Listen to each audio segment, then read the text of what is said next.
Olá, boa tarde. Boa tarde. Boa tarde. O Jornal da Cultura, primeira edição desta segunda-feira, começa agora.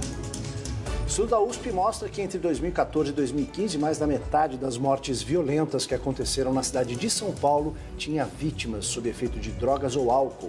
Receita Federal paga hoje o 5º lote das restituições do imposto de renda. Há 2 semanas do segundo turno, o clima nas redes sociais fica ainda mais acirrado. A polarização eleitoral divide famílias e amigos que discutem, brigam e bloqueiam por posicionamentos políticos divergentes.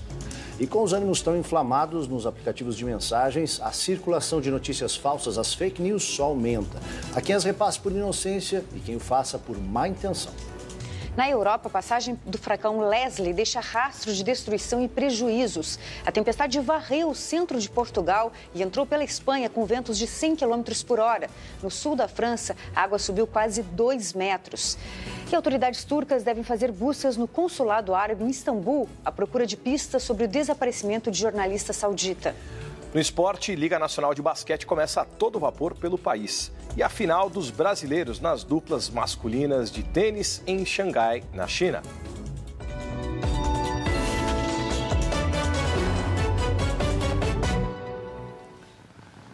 Um ano atrás começou um movimento que levantou o tapete vermelho de Hollywood e trouxe à tona centenas de denúncias de assédio sexual. Aqui no Brasil, denúncias de assédio no transporte coletivo começaram a crescer e resultaram em lei que torna crime a importunação sexual. A história da Paula é semelhante à de muitas mulheres. Eu estava voltando da faculdade e o ônibus tinha espaço, sabe? Aí eu senti um cara em cima de mim. O medo pode impedir uma reação. A gente fica meio intimidado, assim, de fazer alguma coisa, sabe? Eles, sei lá, de falar alguma coisa, a pessoa não gostar. Para evitar situações como essas, elas acabam criando estratégias. Vira para um lado, põe bolsa na frente, põe bolsa atrás, para não ser assediado. A união das mulheres é o objetivo do movimento Me Too ou Eu Também.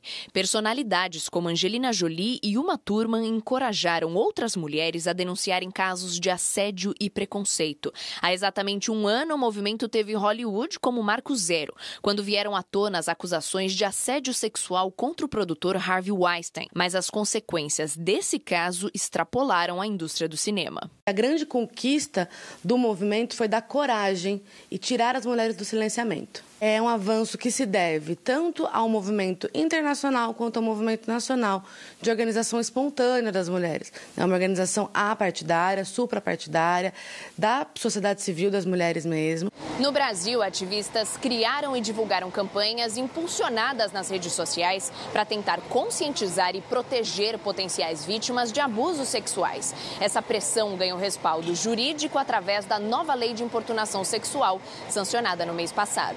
Agora é crime e não mais contravenção a prática de ato libidinoso sem o consentimento da outra pessoa, assim como a divulgação de cena de estupro. O texto estabelece também aumento de pena para crimes sexuais contra vulnerável. Nos 6 primeiros dias após a lei entrar em vigor, foram registrados 29 casos no estado de São Paulo. Muito provavelmente as pessoas ainda vão permanecer com medo. Estupro, por exemplo, é crime há muito tempo. Não basta apenas ser crime, não basta apenas estar na legislação, é necessário que haja um processo educacional, tanto da vítima, quanto dos agressores, quanto das autoridades ou dos empregadores que vão receber e tratar esse tipo de denúncia.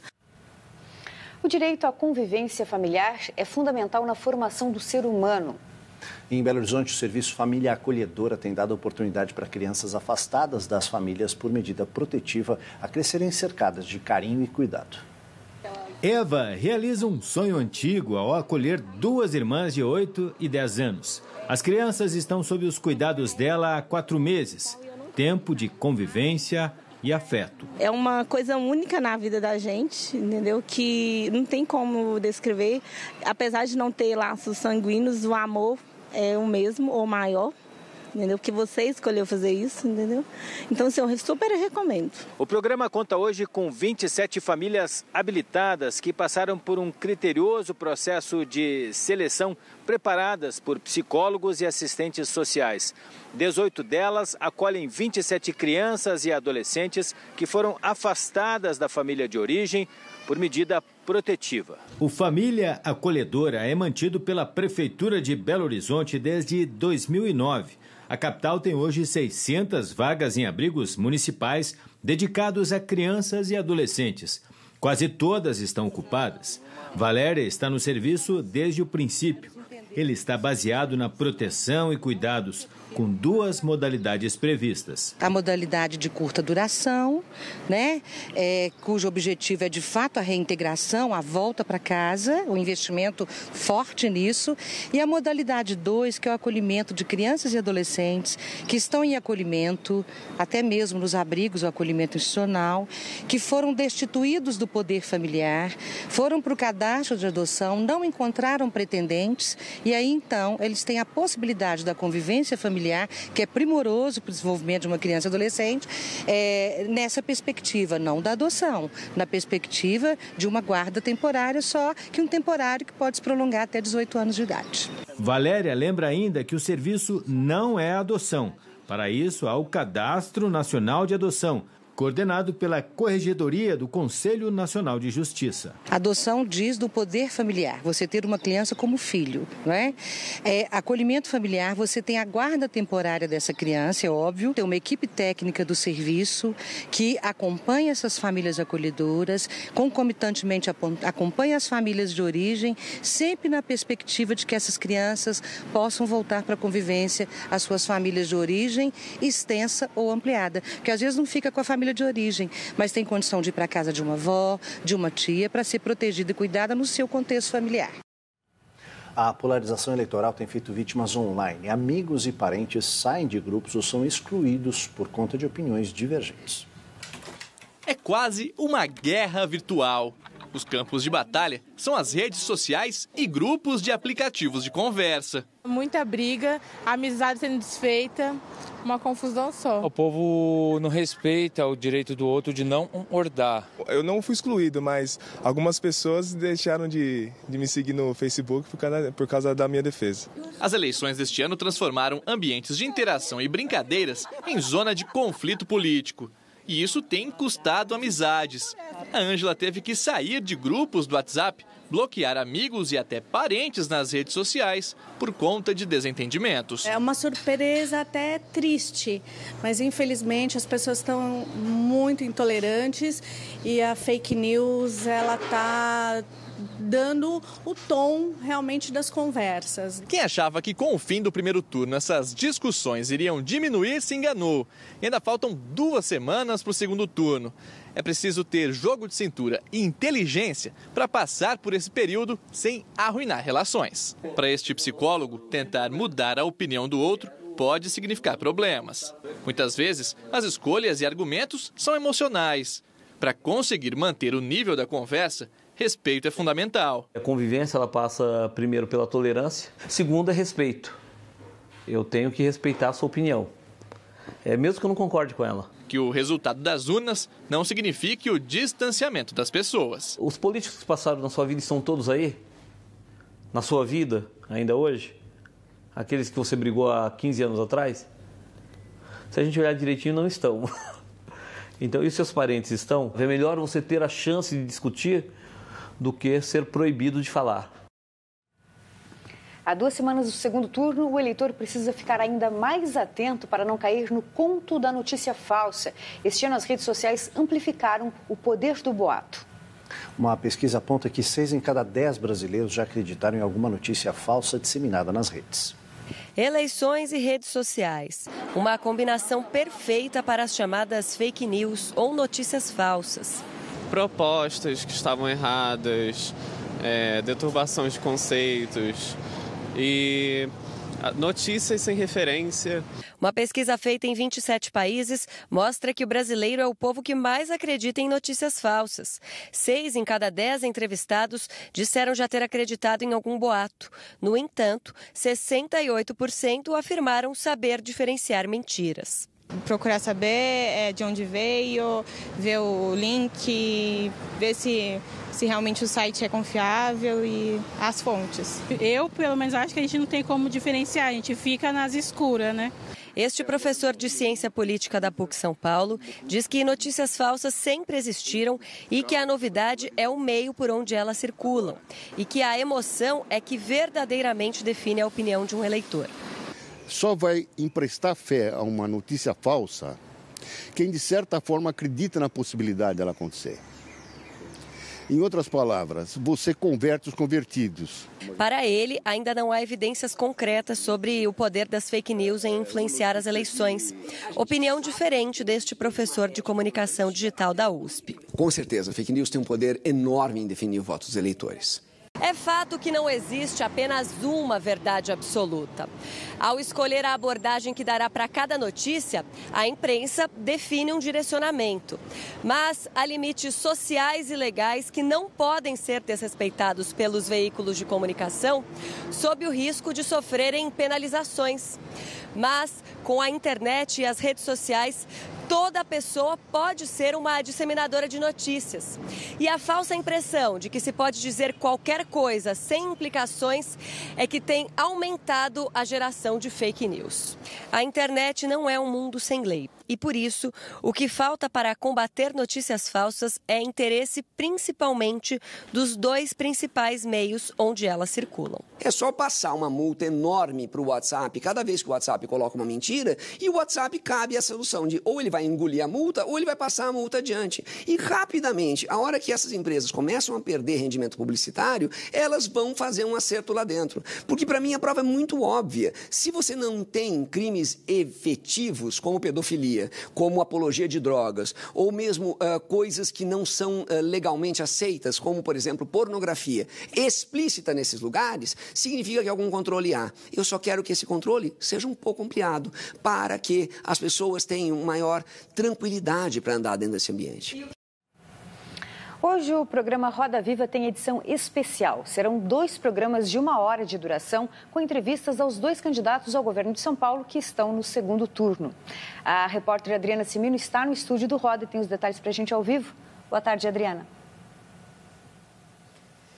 Oi, Ana, uma boa tarde a você, boa tarde a todos. A ordem das entrevistas foi definida na última sexta-feira por sorteio com representantes dos 2 candidatos. E ficou definido da seguinte forma: a partir das 9 da noite vai sentar aqui no centro da roda para falar ao vivo o candidato do PSB, Márcio França. Depois, a partir das 10h15, é a vez de ser exibida a entrevista que vai ser gravada ainda no início dessa noite com o candidato do PSDB, João Dória. Os 2 vão ter 1 hora para responder perguntas sobre temas como educação, saúde e habitação e as propostas que eles têm nessas áreas aqui para o estado de São Paulo. Ali atrás, na bancada dos entrevistadores, estarão Ana Clara Costa, da revista Veja, André Guilherme Vieira, do jornal Valor Econômico, Flávio Freire, do jornal O Globo, Cida Damasco, que é colunista do jornal O Estado de São Paulo, e Thaís Bilenque, do jornal Folha de São Paulo.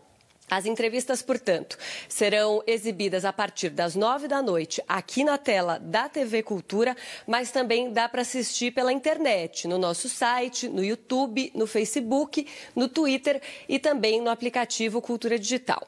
Por causa das sabatinas, o Jornal da Cultura vai começar um pouco mais cedo hoje, a partir das 8h05 da noite e terá meia hora de duração. Ana. Obrigada, Adriana, pelas suas informações. Aldo. Um estudo feito pela Universidade de São Paulo revela a grave influência das drogas e do álcool nas mortes violentas. A maioria das vítimas dos casos estudados estavam sob efeito de substâncias controladas. Os testes realizados no Instituto Médico Legal de São Paulo mostraram que em 55% dos casos havia álcool ou droga na corrente sanguínea momentos antes da morte. Em 13% dessas mortes, havia combinação entre álcool e droga. Em 25%, só drogas. E em 17%, só álcool. Apesar disso, não é possível determinar que, em todos os casos, as substâncias foram responsáveis pelas mortes. A maioria dos casos é de homicídios, seguido por acidentes de trânsito e suicídio. O estudo também isolou as substâncias encontradas. Em 30% dos casos estava o álcool. Em seguida veio a cocaína em 22% das ocorrências, a maconha em 14% e remédios calmantes em 12%. A Receita Federal paga hoje o 5º lote de restituições do Imposto de Renda 2018. Este lote também inclui restituições de 2008 a 2017 que haviam caído na malha fina e foram regularizadas. Ao todo serão pagos 3 bilhões e 300 milhões de reais para mais de 2 milhões de contribuintes.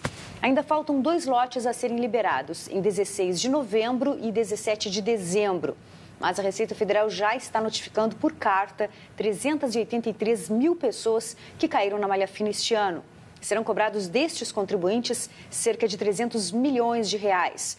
Nos últimos anos, omissão de rendimentos e inconsistências na declaração de despesas médicas foram os principais motivos que levaram muita gente a cair na malha fina. Para saber se este é o seu caso, acesse o extrato do Imposto de Renda no site da Receita Federal ou ligue para o Receita Fone. 1.300.000 pessoas participaram da procissão do Círio de Nazaré, em Belém, no Pará, neste domingo. A estimativa é da Prefeitura. As homenagens à Virgem de Nazaré reuniu fiéis de todas as idades. O trajeto de pouco mais de 3,5 km demorou 5 horas para ser percorrido. A procissão começou com uma missa campal em frente à Catedral de Belém, no bairro Cidade Velha, e terminou na Praça Santuário. Entre os destaques estava a imagem peregrina, que fica dentro de uma pequena carruagem decorada. Ela é puxada por uma corda de 400 metros. Também havia 13 carros de promessas conduzidos por estudantes de escolas católicas. Esta é uma das maiores manifestações religiosas do mundo.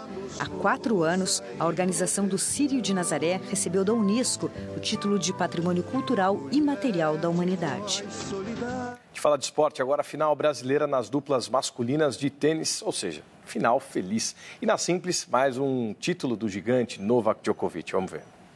Após eliminar Roger Federer nas semifinais, o jovem Borna Coric não teve forças para superar Novak Djokovic. O veterano sérvio venceu o croata por 2-0 e levou a melhor na final do Masters 1000 de Xangai, conquistando o título. A campanha também leva o sérvio a disputar novamente o primeiro lugar do ranking mundial contra o espanhol, já que Djoko ultrapassará Roger Federer e chegará à segunda colocação na lista com o título. Nas duplas, a final que colocou frente a frente 2 brasileiros, Marcelo Melo levou a melhor sobre Bruno Soares. Ao lado do polonês Lucas Kubot, conquistou o título do torneio Masters 1000 em Xangai ao superar o compatriota também mineiro, que tinha como parceiro o britânico Jamie Murray, 2-0.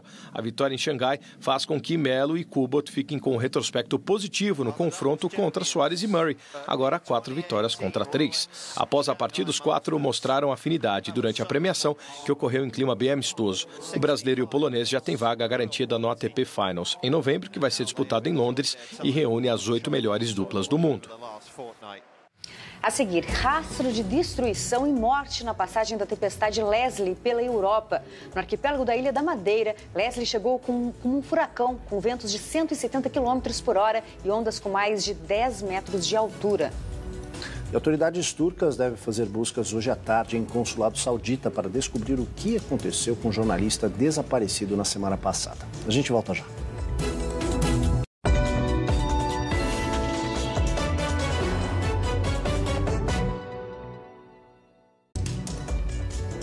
O furacão Leslie passa pela Europa, deixando vários feridos em Portugal, muitos prejuízos na Espanha e ao menos 13 mortos na França.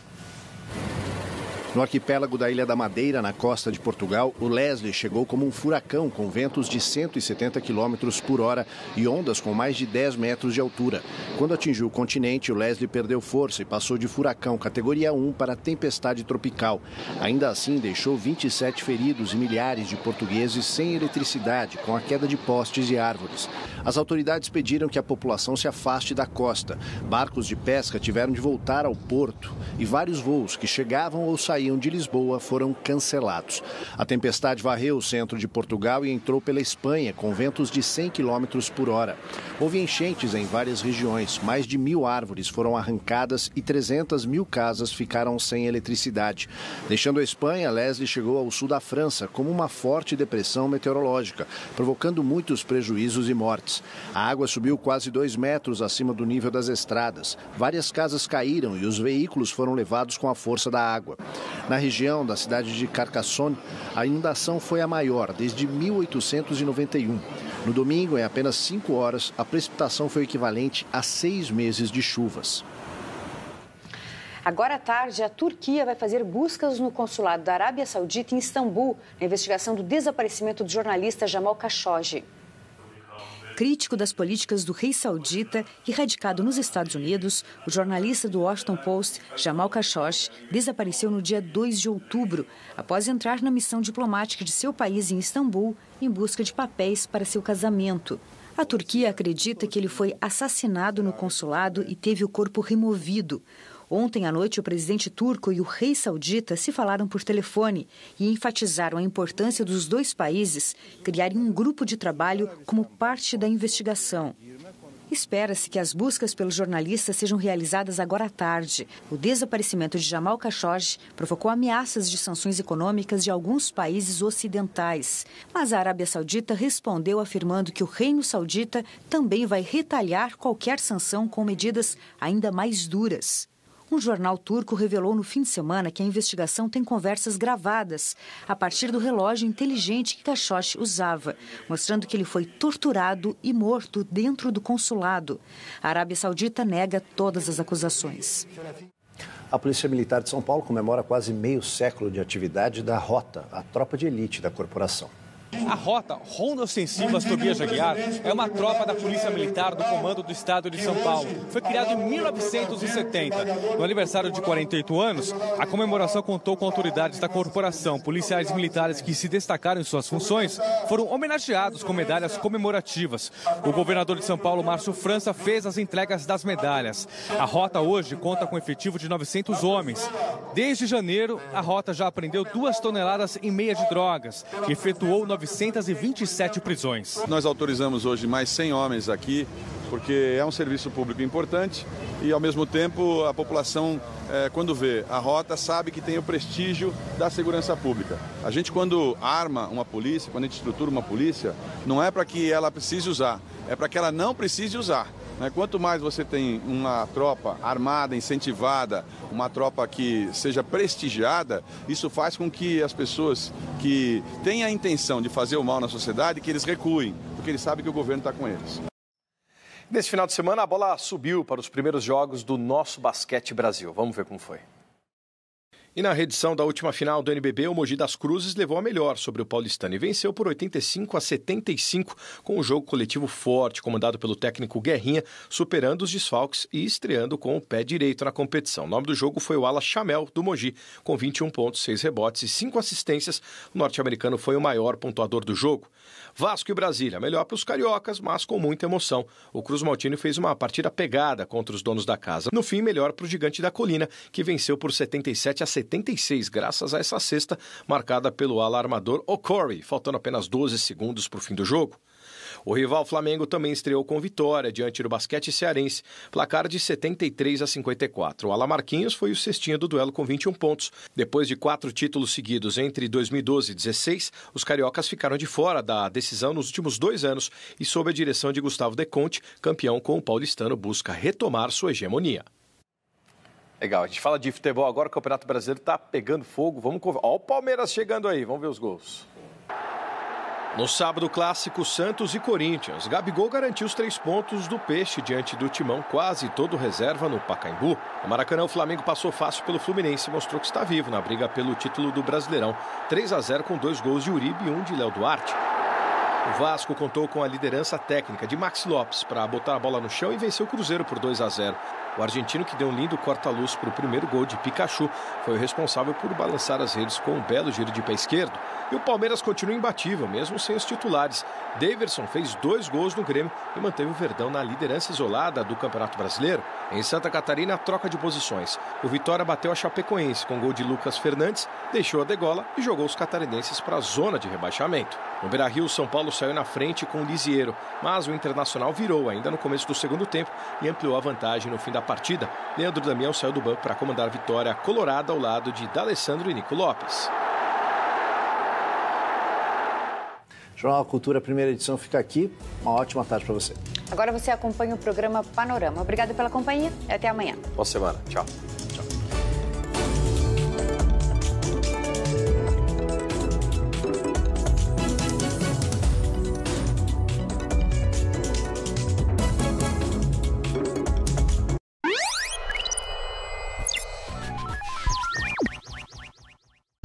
O Ministério da Cultura, Bradesco e TV Cultura apresentam a programação de 2018.